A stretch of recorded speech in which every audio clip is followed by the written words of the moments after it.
Assalamualaikum warahmatullahi wabarakatuh. Bismillahirrahmanirrahim. Allahumma sholli ala sayyidina Muhammad wa ala ali sayyidina Muhammad. Baiklah, di sini saya Putri Sekar Handayani, NPM 2131060062, ingin menjelaskan sejarah perkembangan peradaban Islam pada masa dinasti Bani Umayyah sebagai tugas UTS pada mata kuliah sejarah peradaban Islam. Yang pertama yaitu kita akan membahas tentang pengertian atau arti nama dinasti Umayyah itu sendiri.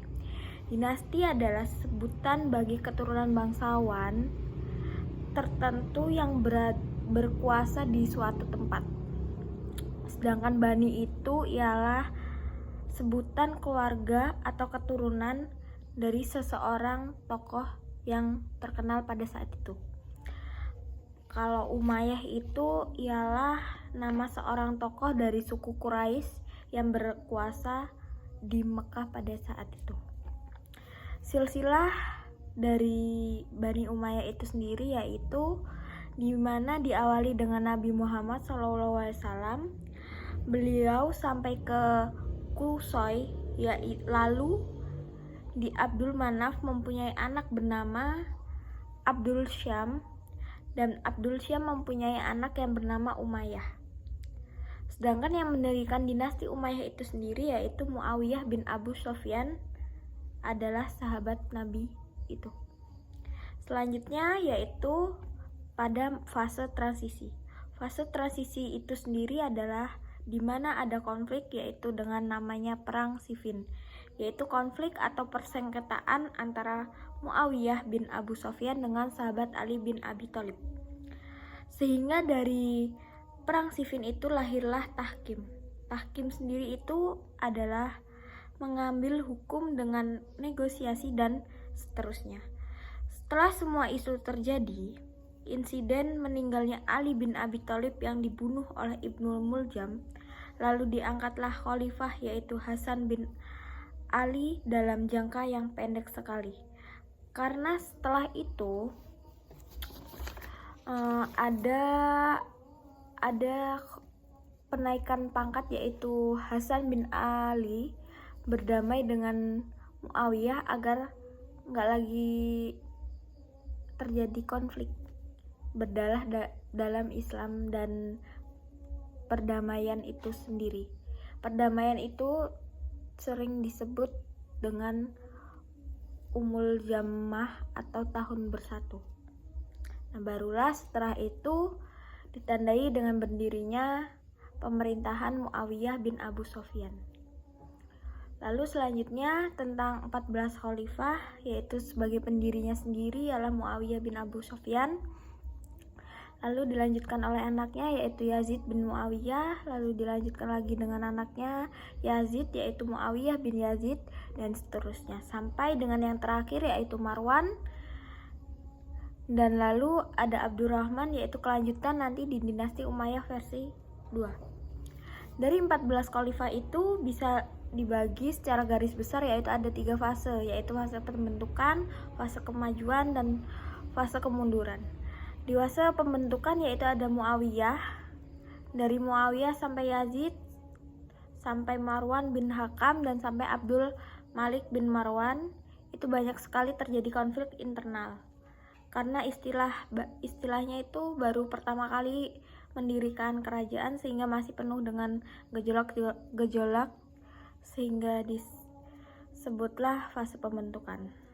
Sedangkan di fase kemajuan sendiri itu berada di kepemimpinan Khalifah Al-Walid bin Abdul Malik, karena di Khalifah Al-Walid ini ekspansi wilayah Islam sudah sampai ke Andalisa, dan puncak masanya yaitu pada Umar bin Abdul Aziz, di mana kita ketahui beliau adalah tokoh yang paling terkenal dalam dinasti Umayyah karena beliau salah satu yang tidak ingin adanya pertikaian sehingga kondisi masyarakat dinasti Umayyah sangat stabil pada saat itu.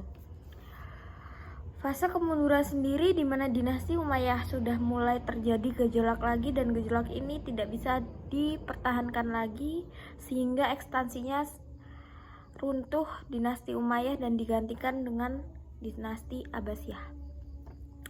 Selanjutnya yaitu dinasti masyarakat Umayyah, yaitu kondisinya gimana pada saat itu.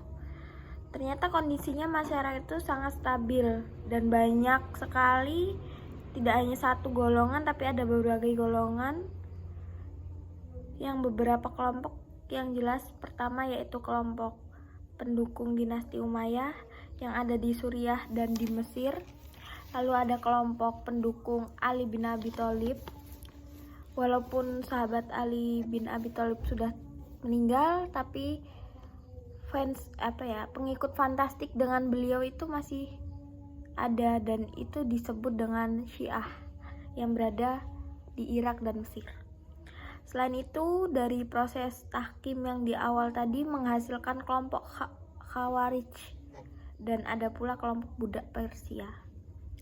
Ketika di fase pembentukan, tiga kelompok ini menjadi rivalitas dan bertentangan.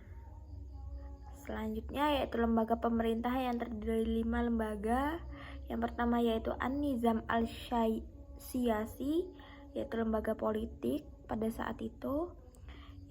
Terus yang kedua ada An-Nizam Al-Mali, yaitu lembaga keuangan.